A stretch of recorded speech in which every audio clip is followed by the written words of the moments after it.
Hello guys, welcome to my YouTube channel.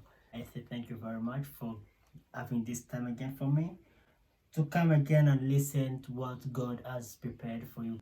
Today I would like to give something which you should know. If you are new again, I recommend you guys to share this video, like and comment and subscribe on my YouTube channel so that you cannot ever miss any of my lessons. So today we shall be talking about how does the Christian life looks like. So today I'd like to give this motivation. Please listen. Let's get that.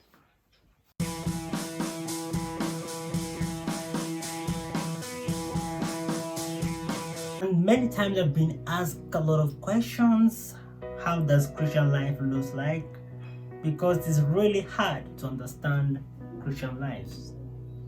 As in the past video, see how a true Christian how a true Christian should live, and this living a true life as a Christian, you do pass through a lot, and this is what you're gonna expect to happen.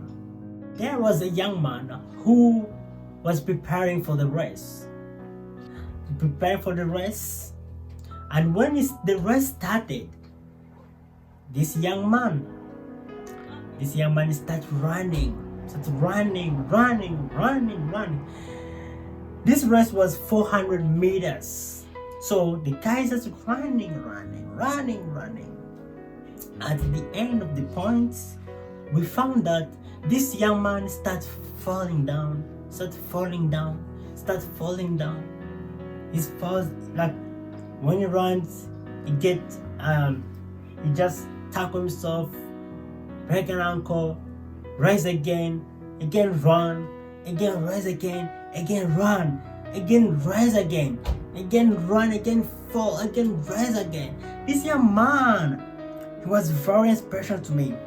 So when he continued running all that long, we found out that this young man could not even stop running. He kept on running until the time when he found that he cannot even walk again. He cannot even run because he has tangled his ankles and his legs are painful. He had no support anywhere.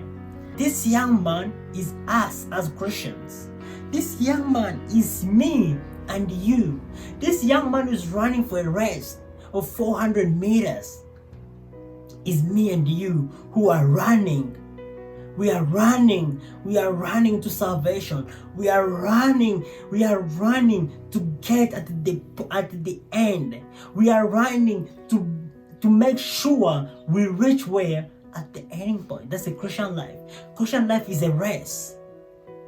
As people don't know, Christian life is a race. It's something we run to.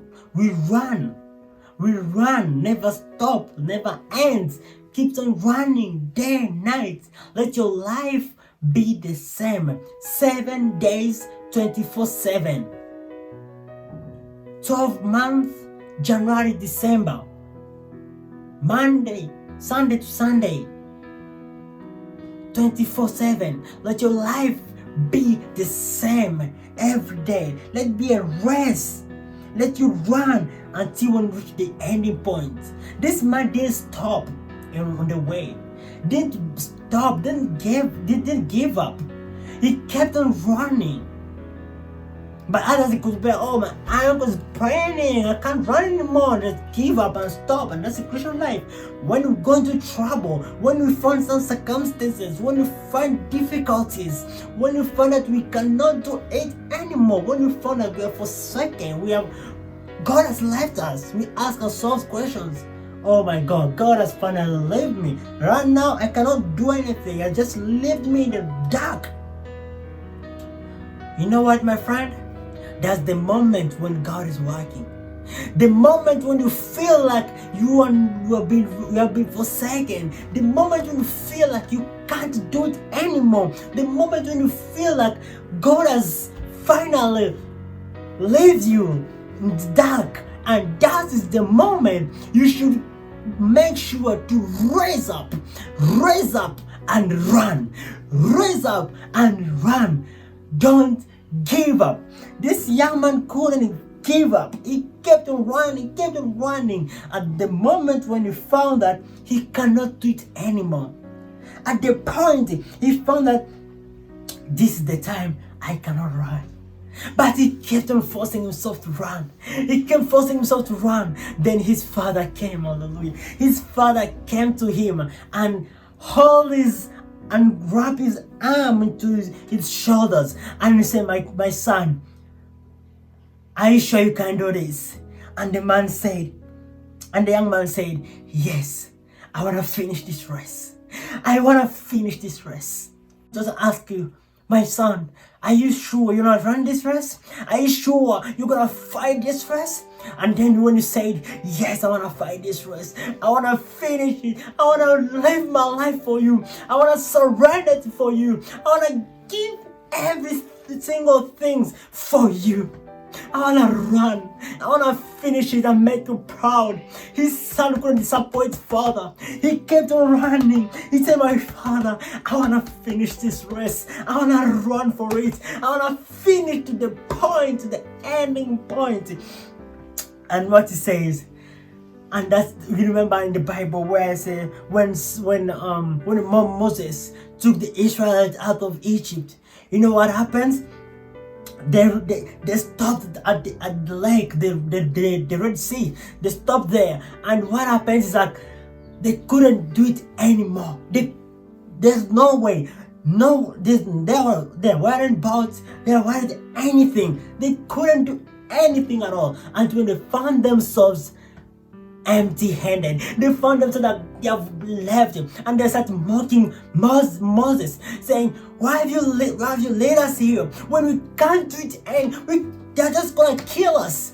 And that's the moment when you find yourself in front of the ocean. You find yourself in front of the sea, where you cannot do it anymore, where you cannot even do anything at all. And that's the time when Jesus comes to you. That's the time when God proves to you that is working. That's the time when God proves to you that is able to do everything. And that's when God said, why do you have my son? And he said, I have a battle, and my son, I have a stick in my hand. And then God asked him and said, use that stick to divide that water, to divide the sea into two. Oh my God. And that's when the people of Israel walked and God and passed through the sea. And that's the moment even you're in front of the sea. You cannot do it anymore. You're in front of your worries, your troubles, your whatever, and you can't do it anymore. That's when God comes to you and says, my son, are you sure you can divide this water? Are you sure you can pass these problems? Are you sure you can fight to pass these problems? I want to say yes. God gonna use it. He's gonna use you. He's gonna come to you and make sure that you pass that sea, you pass that troubles, and you go into the good life. And when you see that Christian life, the Christian life is not, I'm not telling you that you expect to have a happy, you'll always be happy, but not always be happy. Not always you'll be happy. I'm telling you, there are times when you feel rejected. There are times when you feel troubled. There are times you will ask yourself questions. You will ask your faith questions as well. You'll be like, is that God really exists? Does really God is? There are times when you feel that you've been left alone. There are times when you feel like you're doing everything by yourself. There are times when you feel heartbroken. There are times when you feel guilty of yourself. There are times when you feel guilty of believing in Christ. There are times when you feel guilty of believing in God. And let me tell you, there are this moment when you find in your life that you cannot do it. There's sometimes when you find in your life that you're falling down. But let me tell you, there's just obstacles coming to your life. There are just obstacles coming to your life to test your faith, to find out what are you seriously believing in Christ? Are you seriously believing? As you see, I feel like this man couldn't even stop doing anything. He kept on fighting, and when he came to the succession of his life, to the ending point of the race, and finish his race. If you will see David, if you will see Joseph, if it's Joseph, he passed through a lot. But he couldn't shake his faith. He couldn't even do anything. He was all said like, God, you are my protector. God, you are everything. You know what is happening in my life. Let me tell you, even Jesus, there's sometimes when he could feel like he has been forsaken. There's sometimes Jesus could feel like he has been rejected. Even it's in the Bible that Jesus, even on the cross, he said, God, why have you forsaken me? God, Father, why have you forsaken me? That he said it. He said it, but because he felt it. He felt the pain. He felt the one. But he said, let your will be done. In your lives, in our lives, it will be lives of wars. There will be wars from right to left. Enemies will be fighting us to shake our faith. When we see Job in the Bible book of Job, if you see the history of Job, when the Bible says in Job chapter 1 verse 1, when all the ministers were coming, even Satan came and appears, then God asked him like, what are you doing here? And then if you see very like in the verse down the way when Satan said and when God asked Satan, like, have you seen my son? Have you seen my servant, my faithful servant Job? And then Satan said, it is because he has everything. That's why he cannot leave. He cannot reject you or cannot rebuke you. And then Satan said, just allow me to touch him. Just allow me to touch him. And then you see how he rebuke you. You see how he leave you. And then Jesus said, go, do whatever you can do to him, but don't touch his soul. And that's our lives. Our lives when we serve God, when we care for God. This Satan came to us and started talking to God. And then when he touched our lives, then God said, don't touch their souls.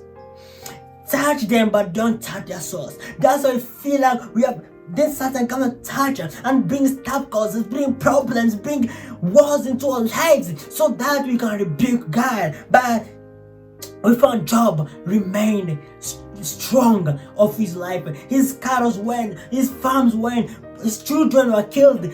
Everything was disappearing until when he went into the bush and started growing into the body inches and starts crushing himself, suffering, but he couldn't rebuke God because he knew that is the life. Then what Job said, which always encouraged me, Job said, I came from the sun, I'll go back in the sand. It all happens, and that's what I'm telling you as a Christian. I should encourage somebody here. I think I encourage somebody here today. You're Christian or not, I'm telling you, my friends, especially Christians experiencing this life, I encourage you to keep racing, keep running. Let your life be a race. Keep running. When you fall, stand, run. Everything's come by step.